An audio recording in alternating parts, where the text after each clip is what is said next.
Masih dari Ogan Ilir dilaporkan sejumlah anak pang yang melakukan pemalakan terhadap kendaraan yang melintas di jembatan kilometer 18. Jalan lintas timur Palembang Indralaya diamankan anggota Sat Samapta Polres Ogan Ilir.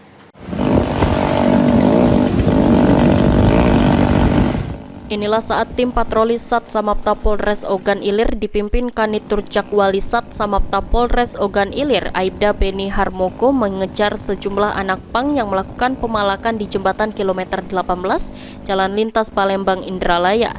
Pengamanan ini dilakukan tim patroli perintis presisi Sat Samapta Polres Ogan Ilir setelah menerima laporan dari sejumlah sopir truk dan pengguna kendaraan pribadi lainnya bahwa terdapat aksi pungli di jembatan. Sejumlah anak pang ini ditindak dan diberikan teguran agar tidak beraktivitas lagi dan memberikan himbauan agar tidak melakukan aktivitas yang bisa merugikan masyarakat melintas dan dirinya sendiri. Ahmad Romawi, PAL TV.